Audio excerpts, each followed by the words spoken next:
Hello friends, this is Jessica. Welcome to my channel. Today we are going to be working on my reading journal setup for 2025. This is actually my first time creating a reading journal, so if you are here as a beginner and you are super intimidated by all of the fancy journals and spreads that you see all over the internet, let me assure you that you are not alone. And I am here to show you whatever happens, happens, and it's going to be useful for tracking my reading, and that's all that matters. So we're going to start out with the journal itself. This is a journal from the company. It's called SEQES. I'm not exactly sure how to say it. I think it's a Chinese company. This journal is very similar to a lot of the name brand ones that you see. It's got a cloth cover and then a little design on the front here, and a strap to hold it together, and a pencil strap, and you can see it's got little gold edges. So I'm going to go ahead and open it up and show you what it looks like on the inside. So this first page here says, "In case of loss, please return to as a reward." I don't want any of that on there. I'm going to cover that up.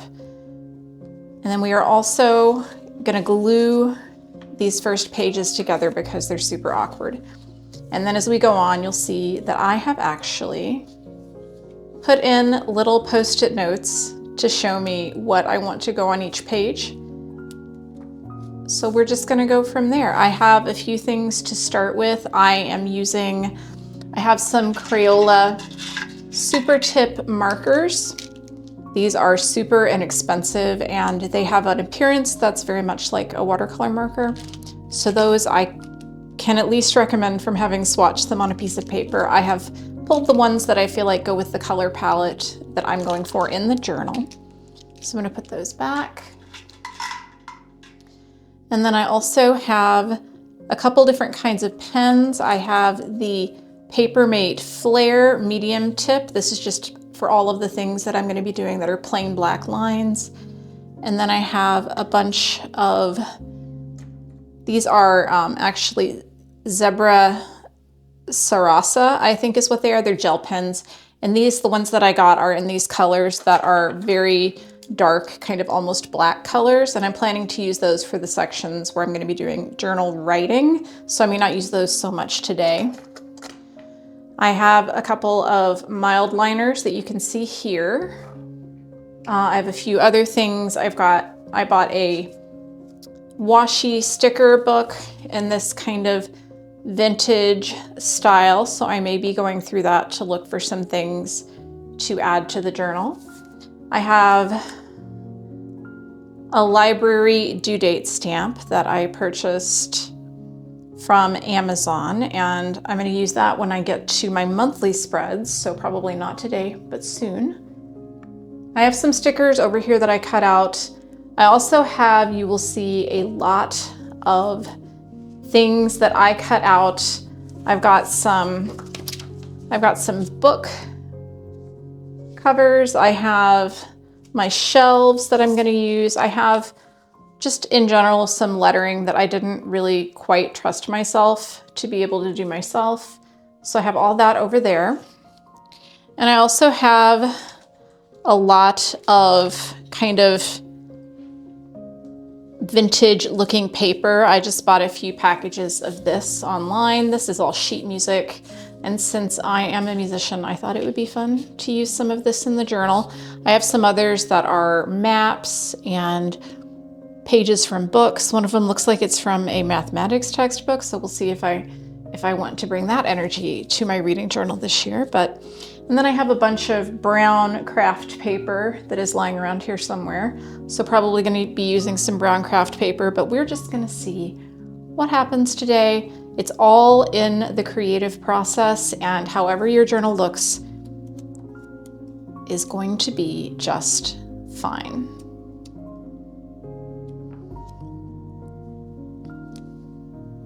So let's go ahead and just get started with the first page and see what we create today.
Here we are with the final flip through of my initial setup for my very first reading journal for 2025.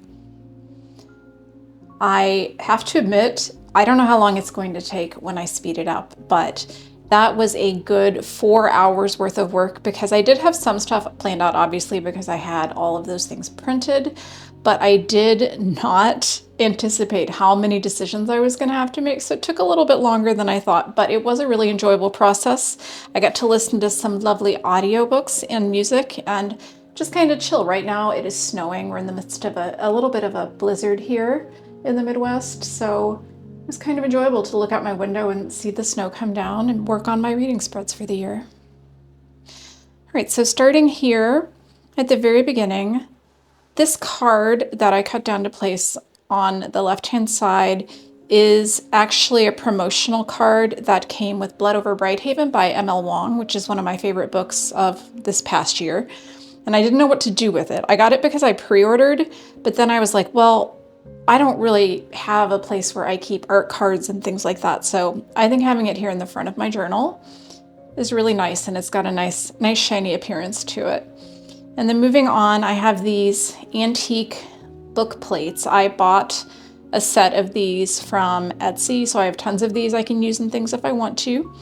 My little piece of sheet music and a quote from Shauna Maguire's In an Absent Dream, which is one of the Wayward Children books. It says, "When she grew up, she was going to be a librarian because she couldn't imagine knowing there was a job that was all about books and not wanting to do it." So I thought that was a great quote for the first page of the journal. And then moving on, I have my index, which I have not filled out yet. I will fill that out as I continue through the year so I know where all my different months start. I have my goals. You can look at those. I actually had a lot more if you go back and you watch my goals video that I did a couple weeks ago, and I decided they did not all need to go into my journal, just the ones that are a little bit more quantifiable, like read 100 books, finish your DNF 10 series, post to Booktube 2 times a week, vlog twice a month, those kind of things. And then I wrote here the most important one, of course, is going to be have fun. And then we have my Goodreads goal, and this was the thing that nearly broke me because this is where I started using. So I'm using, for black, I'm using this Papermate Flare pen, and it really, really, really wants to smear. The paper in this journal is nice and thick. It does not bleed through at all, which I really, really like, but it was so tedious with the ruler. It kept trying to smear, and I'm sure you can't see it on camera, but I can see the places where it smeared from the ruler primarily. So after I did some of the boxes with the ruler, I just gave up and started freehanding them, which, you know what, that's fine. But it still took so long. I was just not anticipating the length of that. And then I've got my little guide down here. So when I go through every time I read a book, I'm gonna color code it with the type of book that it is. And I made sure these are all really different from each other so that I'll be able to tell what the genre of the book is when I go through. And I think I have about 130-ish squares, which should hopefully be enough, but I have a little bit of room to add extras if I need some more. And then here we have my bookshelves, and I haven't exactly decided how I'm going to color these in yet. I did color them in with my Crayola Super Tips pens, which was super fun. It reminded me of why adult coloring books were so popular a few years ago. And I'm either going to do star rating, in which case I'll put a guide to the star rating colors down here, or I'm just going to choose the primary color of each book as I finish it and just fill it in with that. I may attempt to do a little bit of writing in the title. I obviously am not going to be able to fit the whole title of a lot of books on here, but I'm going to do my best. I did purchase this as a printable from Etsy. I will link it down below so that if you'd like this one, you can purchase your own. It came in different sizes. As I said, I have an A5 journal, so these are on the smaller side, but I think it's going to work really well. Then we have my 25 books in 2025. These are the books that I really want to prioritize. And I tried to make this pretty simple. I have a quote down here from The Way of Kings, which is one of my all-time favorite books. And I do have 2 books on this list from the Stormlight Archive. I am about halfway through, I don't know where it is, halfway through Rhythm of War. And I am hoping to get to Wind and Truth, the new book, at some point in 2025. But those are actually probably the most doubtful ones. The rest of this is a mix of things that I have arcs of, in the instance of this John Scalzi book, and the A Drop of Corruption by Robert Jackson Bennett, and then some things that are coming out, and some things that are already on my shelf, such as The Poppy War, The Gentleman in Moscow, just some things that I would like to get to this year. And I'm really happy with how that spread came out. I think it looks really nice, even though setting all the little books was a little bit tedious. And then we have my series tracker, and this is where I struggled a little bit again. I do really like the way this looks. I like the little tiles cutting apart the typewriter letters. I like my map paper that I used. Looks great. And I like this way of tracking, but my boxes aren't super straight, but I think that's okay. Again, I was worried about smearing. I did use a pastel highlighter, a mild liner, to do every other line to kind of make a little bit more distinction with where you're supposed to write things. I'm not real happy with my writing over here. As I said, I don't love my handwriting. I like my cursive okay. I think my printing handwriting is pretty terrible, and I don't know. I'm just not real happy with the way that my writing over here looks, and it did smear still a little bit. If anyone has a suggestion for a pen, a black pen that will not smear on this type of paper, this is, like I said, similar to a lot of other journals like the Archer and Olive and things like that. And I have seen people using these pens in other videos, and I do not know how you all don't smear them like all over the place, because I struggled. But I'm still happy with it. And I gave myself way too much room to start a new series. I should have cut it off so that I don't have the ability to start this many, but here we are. And then if we go over here, this is going to be my library savings tracker. So every time I read a book that I checked out from the library, I'm going to mark down how much I saved. One of my libraries actually does this. Every time you check out a book, it prints a receipt and tells you how much you would have had to pay for the book. So I'm going to go off, I think probably just the retail price, which is what I think that is. Haven't done that yet. I did put in a date using my library or date stamper. That was kind of fun once I figured out how to adjust it. And I'm probably going to do every other line, because I'm not going to read every single book that I read this year from the library. But hopefully I'm going to use it a ton. So I'm excited for that. So you saw I did January, and then I'll write all the library books there, and then I'll just start a new month. And hopefully I have enough room. If not, I'll just put it somewhere in the middle. Over here, I wasn't really sure if I wanted to track this, but I went ahead and created a spread for tracking arcs. Again, I hate my handwriting. Title, publication date, publisher, and then I'm going to do a little checkbox for whether or not they are done. This is a blank page, and when you see what it's coming right before, I think I'm going to do a little spread that's just going to be a display of some more of my favorite quotes from last year. Because if you turn the page, this is going to be where I'm going to track the first line of all the books that I read this year. I think I saw somebody else doing this, and I just thought it sounded so fun, and I love reading the first line of books. So I'm going to go in here. I've already started 2 books. So I'm going to be able to go in, and I'll probably just do maybe alternating pen colors so that I can differentiate them like that, and just write those in. I saved an extra 2 pages. If that's not enough, I can add some in. Over here we have some reading challenges. I have the Our Fantasy Bingo card. This one I struggled with what to do with it in a journal, just because it's a challenge that runs from April through April. So as you can see, I've only got 1, 2, 3, 4, 5, 6 squares left to fill in for my bingo board that I have to do before April. And actually, I think I've already completed the 5 short stories one as well. So once I get those done, that'll be filled in. So that one's nearly done. And then over here, I printed out the list of words that we're supposed to be doing for the Buzzwordathon, Readathon, which is going to be hosted by Books and Lala on her YouTube channel.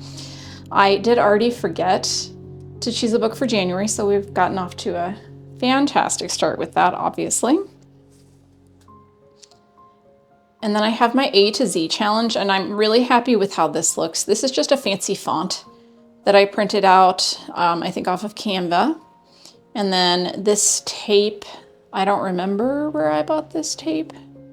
The little mushrooms on it, I love it. And I made little columns, and I'm really happy with that. And that's the last spread that I have here at the beginning. I do have one more kind of reading challenge bingo board that I'm thinking about doing this year. So I may go in and add that in here, but I don't have a printable for it, so I didn't add it in yet. And as far as my stats and probably a reading bracket to see best book of the year, just based on kind of chance from which books were the best each month, I am probably going to put those at the end. So what I'm going to do is here, I'm going to start with my, probably on the next page, probably leave a page. I'm going to start with my monthly spreads. And if I can find it, yes.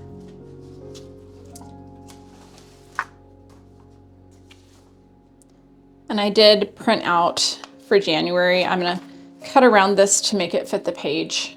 And we're just going to have a little ring of stars that I'm going to color in and have a little bit of a star theme for January. But I'm not doing that today. That will be a different video. This took, as I said, a pretty long time, but I am happy with how it came out. And this is my first time doing anything involving paper. I've never done scrapbooking. I am not artistic. A lot of these I copied off of Pinterest and other places that I found them. I used a lot of printables. I printed out a lot of letters just to make it a little bit easier on myself, but I am super, super happy with it. So I think that if you're thinking about doing a reading journal and you're intimidated by seeing all the super artistic, I drew, 5 maps in my book, that kind of thing, reading journals that you see, I think, a lot on YouTube. It doesn't have to be that way. It can be a lot simpler. Washi tape, fancy paper that you tear off, a few stickers, a couple markers. That's really all you need to create, hopefully, a really functional reading journal. And I will be back to check in with this throughout the year to see how it's working, to see what I would do different, what I would change. And again, if you have any suggestions for me for maybe a couple of spreads for those extra pages that I have, or a suggestion for a black pen that will not smear, I would love to hear it. Thank you for watching my video if you've made it all the way to the end. I hope you had a great time watching me create my journal. I had a great time creating it.